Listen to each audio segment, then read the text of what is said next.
Ready na ba kayo? Galaw-galaw ang katawan! Ayan na! Ito ang reaction, bench politika. Sama-sama gising ang diwa. Para sa bayan, boses ay itaas. Ang katotohanan, walang umatras. Hey! Atin to, mamang kapapolitika. Galaw sa ritmo. Isigaw ang pag-ibig sa bayan natin, Pilipinas. Oras na para magising. Makinig na mabuti, buksan ang mata. May karapatan tayo, sabi ng konstitusyon, di ba? Freedom of speech, it's guaranteed. Expression natin, no one can lead. Freedom of the press, hindi pwedeng harangan. Sandata ng bayan, laban sa kasinungalingan. Kaya i-comment mo na yan, huwag kang matakot sa reaction post. Politika, walang kurapang sagot. Ito ang reaction, bench politika. Sama-sama gising ng diwa. Para sa bayan, boses ay itaas. Ang katotohanan, walang umatras. Hey! Atin to, tampak ka politika. Galaw sa ritmo. Isigaw ang ibig sa bayan natin, Pilipinas. Oras na para magising.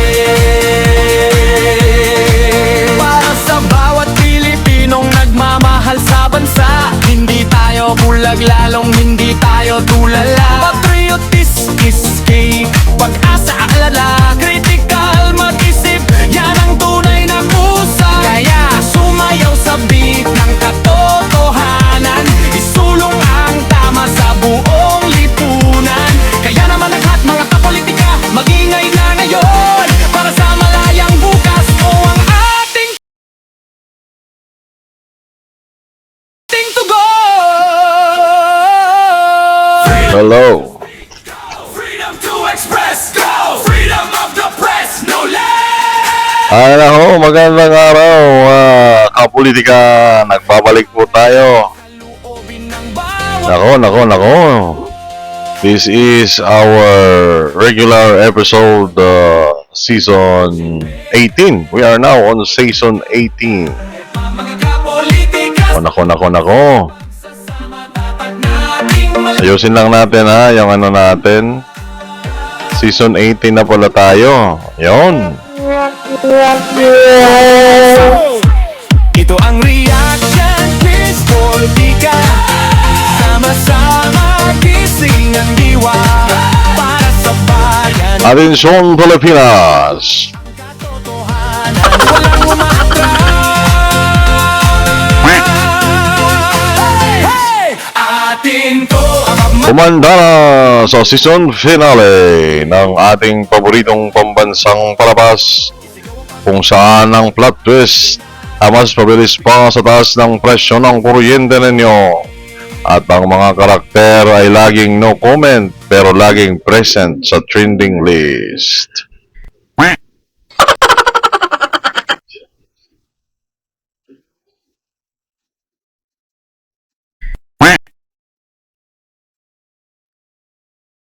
ready na ba kayo? Ready na kami. Lawang katawan. Asa na?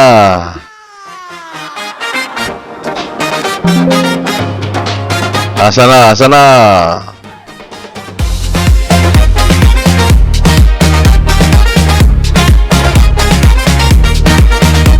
Ito ang reaction. Hey! Politika. Sama-sama. Mabuhay, mga kamarites ng katotohanan. Welcome back sa ating pambansang tambayan, kung saan ang balita ay mas unpredictable pa sa schedule ng rotating brownout sa inyong lugar. Ako ang inyong paboritong direktor ng reaksyon ng inyong host, Reaction Page Politika. Naku naman, ngayong linggo daig pa ng balita. Makinig na mabuti, buksan ang mata. May karapatan tayo, sabi ng konstitusyon, di ba? Ang pabitin sa pista. Freedom of the press, hindi pwedeng harangan. Sandata ng bayan laban sa kasinungalingan. Comment mo na yan, Mula sa mga pag-usad ng mga seryeng impeachment na tinalo pa ang primetime teleserye. Sa rami ng karakter hanggang sa mga tagpo sa Senado na parang movie dahil may kasama ng sound effects at habulan. walang uma. Sino ba?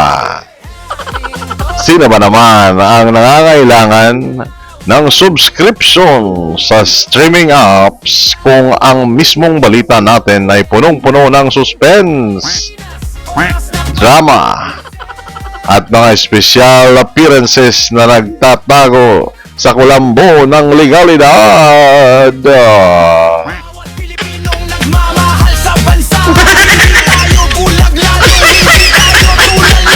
Patriotism is yan ang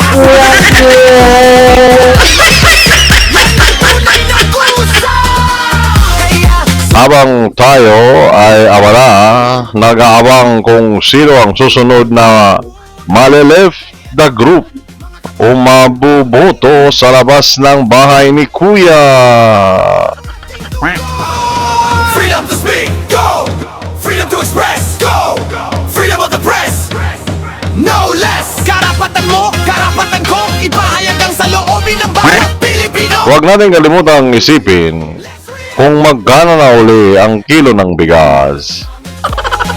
Kung bakit tila mas nagliliwanag pa ang mga ngiti sa screen kaysa sa mga bumbilya sa bahay natin dahil sa kuryente. Nating malaya, puso ng matla!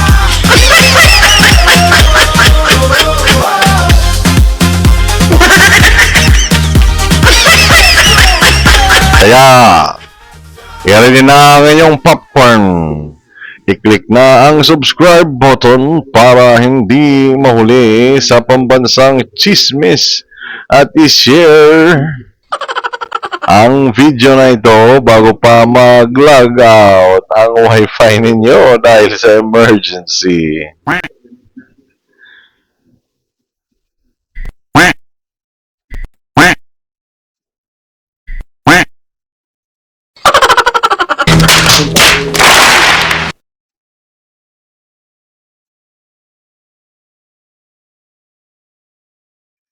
Aba, nawawala yung script mga kababayan. Scripted lang pala ang lahat mga kababayan. Lights, camera, mabilis ang script change dahil sa politika natin bawal ang balat sibuyas. Oras na para sa pambansang reaksyon.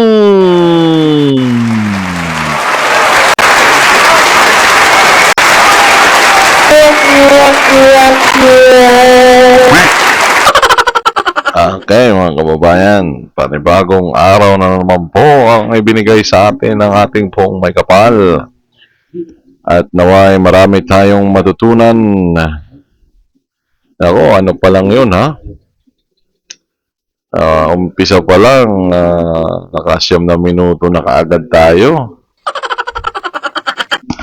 Abay, alam naman natin, limitado lang yung oras pag regular episode, mga kababayan. Pero sisikapin natin na ihatid sa inyo ang mga kaganapan sa politika. Ang importante ay manatili tayong kalmado at nasa gitna. Kasi minsan, kung hindi kayang solusyonan, kailangan na lang tawanan. Okay, first feature video natin. Uy, sino kaya ito? Si Congressman Laila de Lima. Ano kaya ang sinasabi dito? Pagkawala po ni Senador Bato ngayon sa Senado. Nakakalungkot at nakakagigil. At there has to be an investigation. Kailangan may investigasyon sa mga pangyayari na nakaraang 2 o 3 araw sa Senado. Dahil nakakabahala, it's very concerning. Hindi dapat yan nangyayari sa isang institusyon like the Senate. And it has to be an independent investigation. Hindi pwedeng internal o hindi pwedeng ang Senado mismo ang mag-imbestiga. Ito mga kababayan, hindi sa may kinakampihan tayo, no? Alam naman natin yung posisyon natin dito ay lagi tayong nasa tama, no? Pero syempre kailangan minsan nagtatanong din tayo. Kasi ang sitwasyon po, dalawang magkabilang panig ito, ano? Yung sinasabi doon sa mga balita na parang yung Senate Sergeant at Arms yata ay nasuspindi na yata ng 6 na buwan, ano? Kasi dahil ito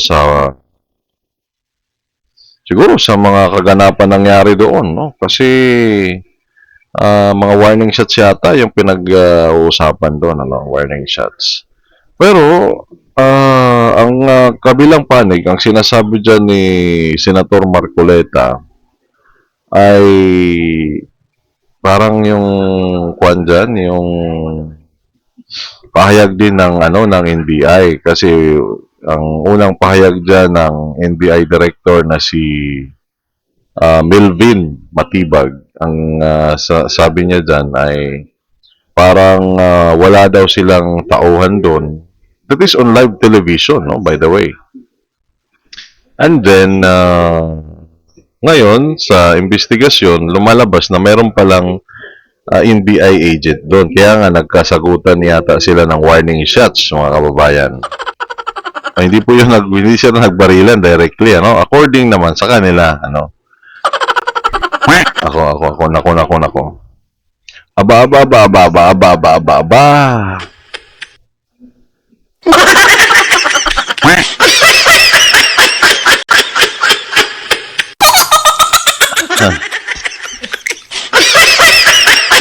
Nagputukan, pero siyempre warning shots lang daw yon. Hindi yun nagtatamaan sila. They are actually avoiding daw, no? They are avoiding to hit each other. Sabi yata dito ni Senator Marcoleta, teka, reaction. Bakit naman yun yung sinasabi mo kay Senator Marcoleta si Congressman Laila de Lima yung nagsasalita? Hindi, kasi yung adjacent na mga pangyayari ay ganun nga, sa Senado naman talaga yan eh. And then they are now associating it sa pagtakas kung masasabi mong pagtakas yun, or pag-iwas. Kasi kung pag-iwas, well, umiiwas siguro siya kasi nga naiisip siguro niya na parang gusto siyang hulihin. Pero hindi natin alam kasi walang konkretong sinasabi pa yung ating NBI kung talagang huhulihin nila o hindi. Kasi nga, dinideny naman nila yan. And then, yung status, kasi may mga discussion dito yung mga vlogger na abogado regarding dyan sa ICC warrant, no? Kung talaga bang ibabypass yung ating konstitusyon na diretso na sa hindi na dadaan sa Philippine Court, isi-serve na yung warrant na yan, no? Hindi natin alam, mga kababayan. Kaya nagtatanong tayo kung ano ba talaga ang punot dulo nitong mga kaguluhang ito. Nako. Ubos na yung oras natin. Di pa tayo nakakaisang video, mga kababayan. Kasi meron din dito sila na mga ginawa, lalo na yung pagkado, lalo na yung pagbigay puno ng protective custody. And yun na nga, kung binigyan ng protective custody, bakit nakawala? So ang daming mga tanong na dapat sagutin sa isang tunay, isang independent Okay, pasensya na po, Madam Congressman. Yung yung issue dyan sa tinatawag natin na nakawala, no? Maybe that is the personal decision, no? Kasi wala namang pahayag dyan yata si Senator Bato de la Rosa. Yung niya, parang na-explain yata yan ni Senator Alan Peter Cayetano sa mga media interview kung saan ay pinapaliwanag niya doon na nawala at wala na sa area, no. So technically daw pwede namang umalis yung nasa protective custody kung sa sarili niya sigurong desisyon, no. Siguro according to some senators like Senator Marcoleta and Senate President Alan Peter Cayetano na baka daw madamay pa sila kaya umalis na lang doon si Senator Bato, no. Siguro that is pero ito mga kababayan, explain natin, balik tayo doon sa topic natin. Baka naman na na yung iba dyan, kasi siyempre ito mga balita na ito. Pero yung natin dito, magbigay tayo ng awareness kung ano talaga ang politika, no. So ang political landscape ng Pilipinas ay natural lang na masalimuot kasi yun nga yung sinasabi natin palagi na we have this multi-party system. And of course, the central theme of politics, in an scholarly approach, mga kapolitika. Kailangan natin to mga kapolitika kasi para matuto rin tayo at the same time, no? So, in an scholarly approach, di ba, we have to take into consideration, di ba, the fathers of political science. Dalawa yung father dyan, si Aristotle, yung grandfather siguro yan. And then si Niccolo Machiavelli, isang French political philosopher. Ang central theme na power, kapangyarihan, ay yan ay isang ultimate goal ng isang political actor, mga kapolitika. It's very natural na may ganitong mga pangyayari na, di ba, halimbawa, yung Senate leadership, di ba, it is based from numbers.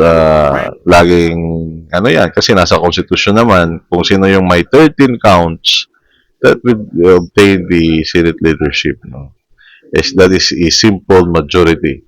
That is majority. That is 1/2 plus 1. That is simple majority, no?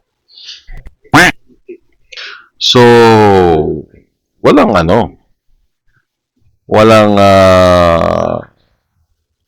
masasabi natin na permanente na magtatagal ka dyan. Because, di ba, ang design naman ng government natin ay presidential.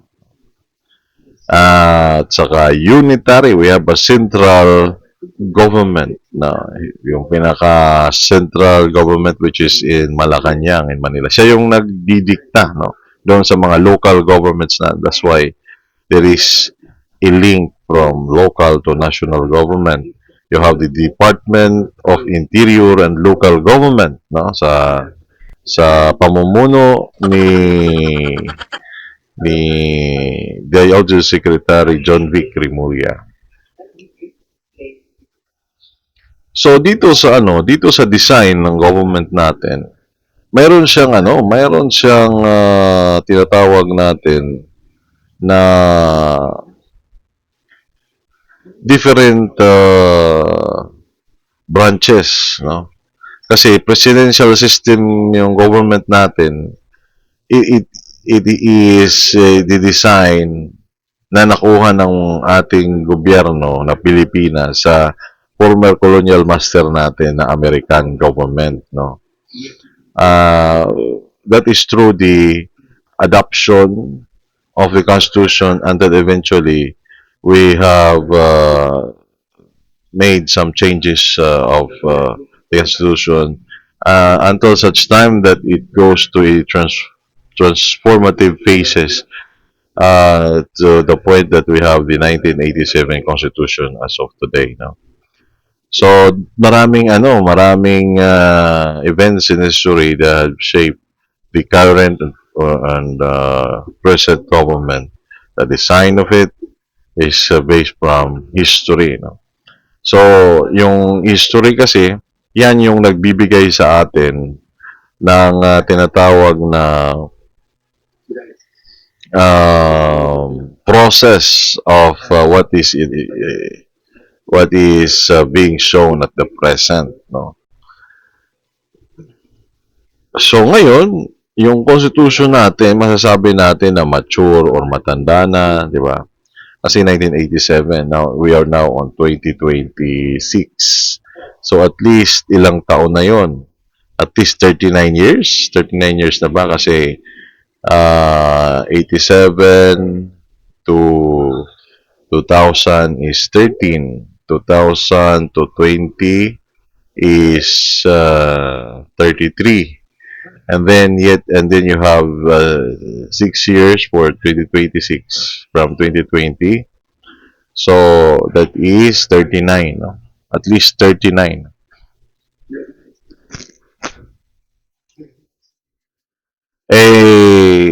Yung branches of government, balik tayo sa branches of government. Ano yan eh? Tatlo yan eh, di ba? So, ang ano natin, as we have always, yung series naman ng ano natin videos, malalaman natin doon, 'di ba, yung design ng ating government. Pero hindi buo. Parang puzzle lang, 'di ba? Parang puzzle. Gusto niyo bang gano'n na bitin-bitin? Kasi para meron tayong pag-usapan din, no. So ngayon, let us just connect few dots, no, para may mabuo tayong kasi puzzle nga ito eh. Yung president, siya yung nangunguna sa executive branch. He is also the representative of the whole state in international community, you know. So para siyang isang tao na nagre-represent sa buong bansa.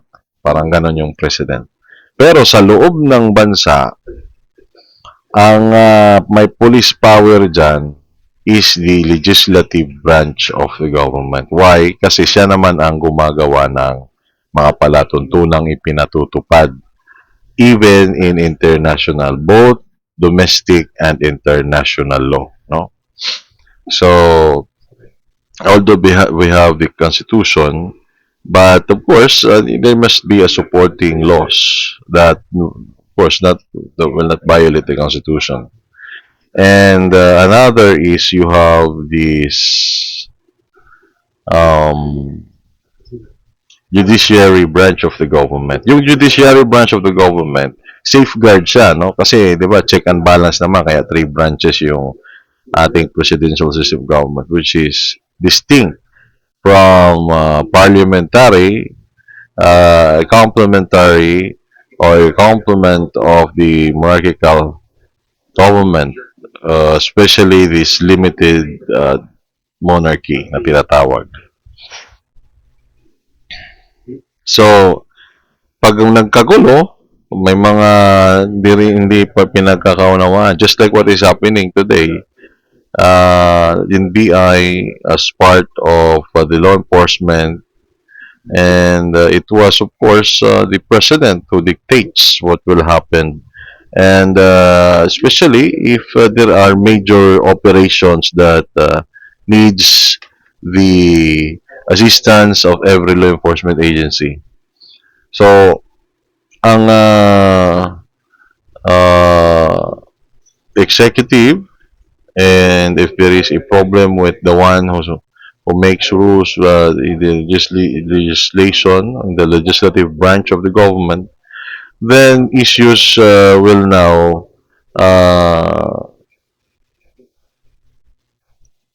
transpired between other branches of government or will be initiated because of the miscommunication maybe or misunderstanding. So it will now be a constitutional issue and even kung aabot sa punto na magkakaroon ng constitutional crisis. So ang mangyayari dyan ay ano, kailangang may magdulog sa Korte Suprema pag constitutional issues na para ma-resolve kaagad. So, the urgency, hindi na kailangan yung hierarchy of courts. Diretso na kaagad sa Supreme Court para magdesisyon. Now, the problem sometimes is may mga nagsasabi, just like Senator Marcoleta, saying na kailangan daw magdesisyon yung Supreme Court on a particular case para ma-solve yung mga current na kaganapan. The problem is, of course, these political actors can always say things that they think that it could be something of interest to the general public. No? Yun naman talaga, pag lingkod bayan ka, dapat yung sinasabi mo is of the interest of the people. Because the bottom line of all of the political actions of our political actors should be for the benefit of the general public. Kasi nga, di ba, we've always been talking about the social contract theory, yung tinatawag natin na pagkabuo ng lipunan, kung saan ito ay pinagkasunduan ng mga tao, no? So in its natural capacity to communicate with each other, then there would be a kind of agreement or a contract. Sige, bumuo tayo ng society to have a better and strong society, elect our leaders to form a government to govern us, and the part that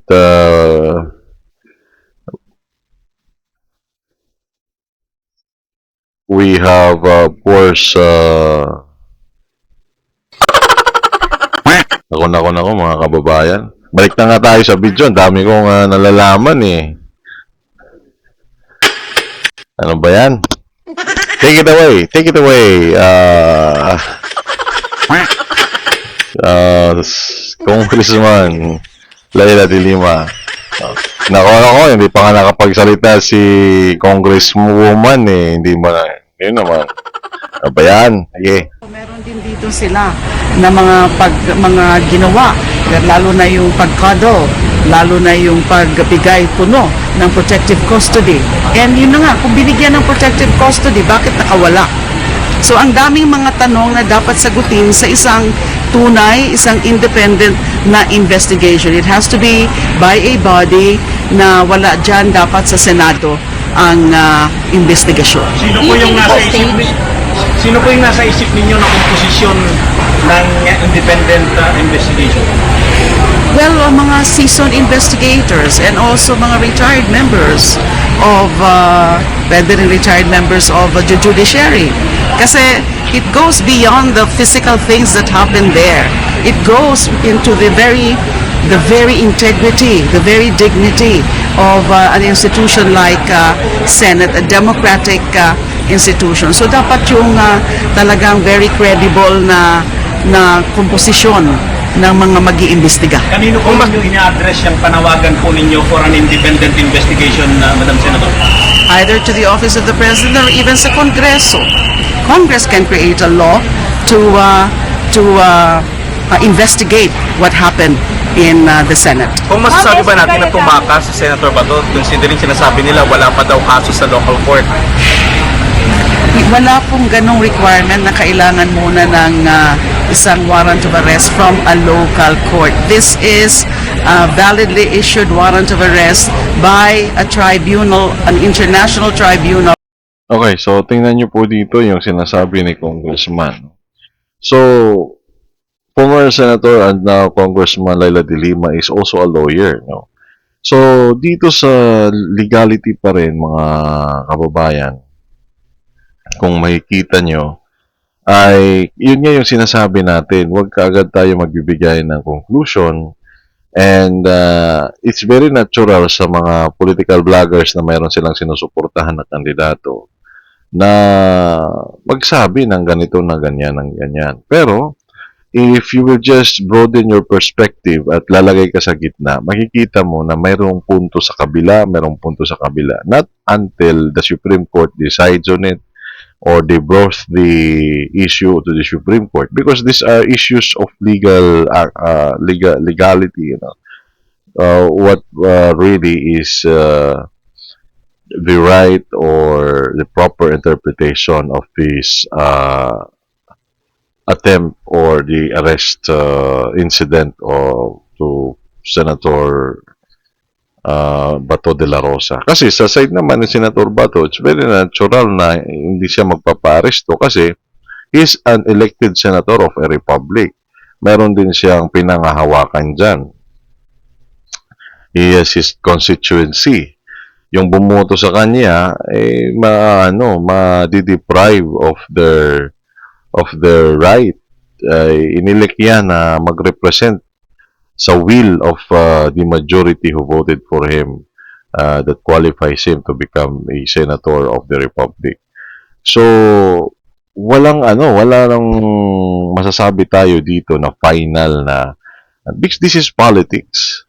Politika ito, mga kababayan. Okay lang if one has the monopoly of let's say idea and seems that everybody agrees to this leader. No questions, there's no doubt na wala na sa kanyang naka-oppose. Pero pag ganitong sitwasyon na marami yung mga public opinions and which is also a right of every individual in this country, then we have to take into consideration all other things. No, kaya ano ang ibig mo sabihin, reaction page politika, wala kaming gagawin, gano'n na lang, tatawa-tawa na lang kami. Hindi naman. Our actions as a Filipino, as a citizen of this country, you have to be a law-abiding citizen. That is the whole concept of becoming a real and a good Filipino, no? Iba, mali-mali na yung ibang grammar natin yata doon. Of competent jurisdiction. Yung Republic Act 9851 na binibigyan ng Estado ng karapatan na isurrender ang isang subject ng investigation or prosecution sa isang international tribunal na nagsasagawa na ng investigasyon at trial.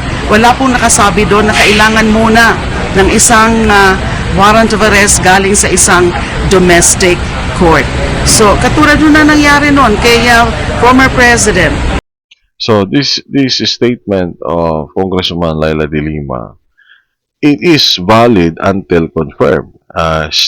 Same is true with the other side, di ba? So, if these political actors or any other interested party will brought this issue to the court o the Supreme Court, maliliwanagan ang lahat kasi papatawag, di ba, papatawag ang Supreme Court ng paliwanag, giving parang yung pinail ni Senator Bato de la Rosa about this so-called writ of amparo according to Attorney Jamie Bondoc, ay inano na yan, parang nagbigay na dyan ng pahayag ang Supreme Court na binibigyan yata si former Executive Secretary Lucas Bersamin, hinihingan yata ng paliwanag. I'm not very particular.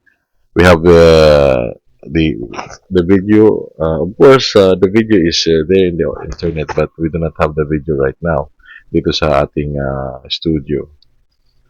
Okay. Nako, ilang minuto na lang po, mga kababayan. Wala na namang kailangan nun na locally issued warrant of arrest.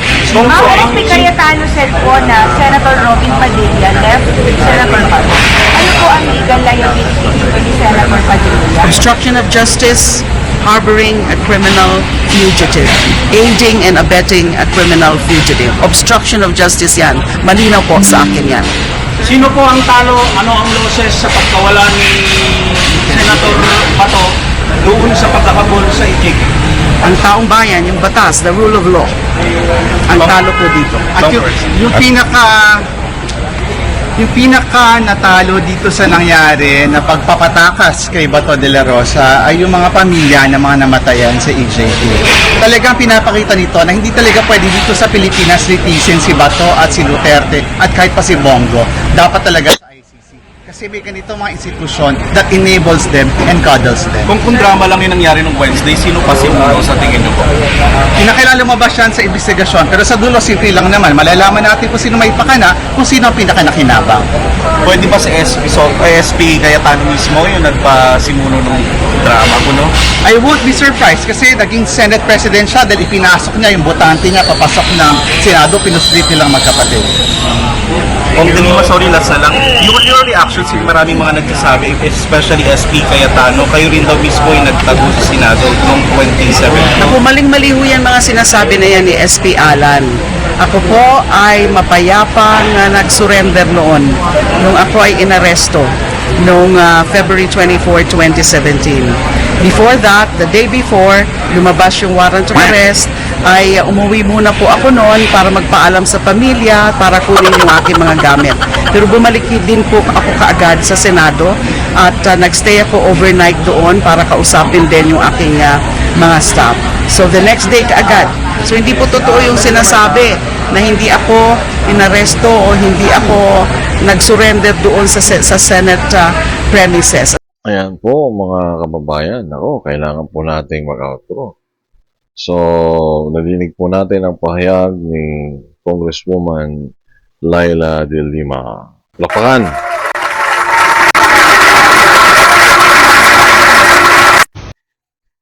Sana ba tayo?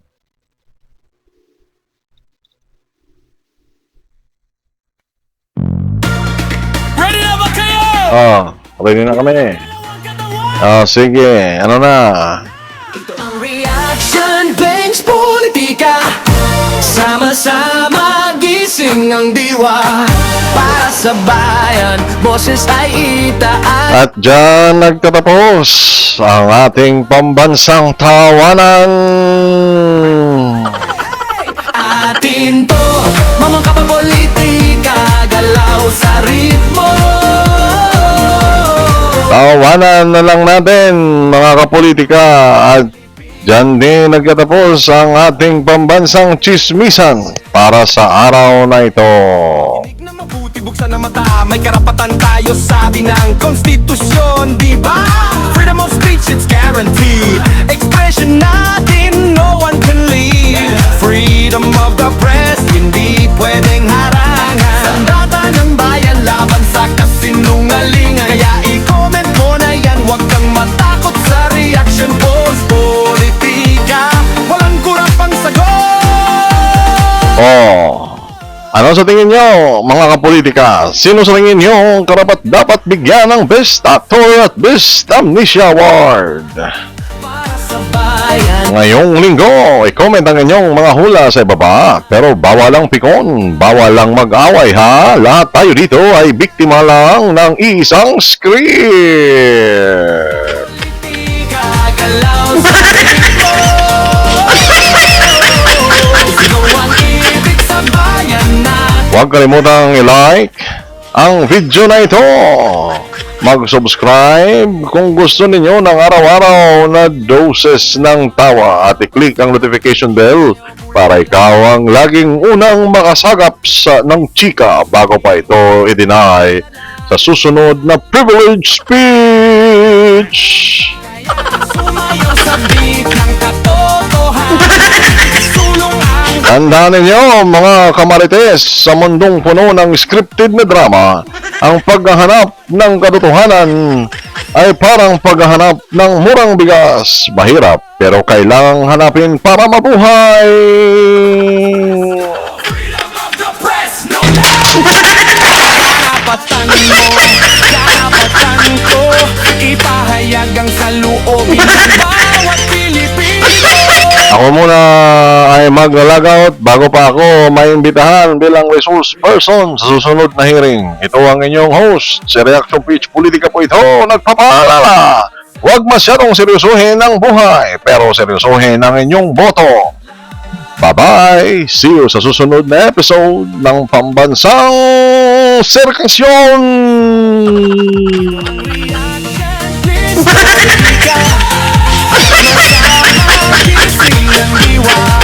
Para sa bayan, walang umaatras.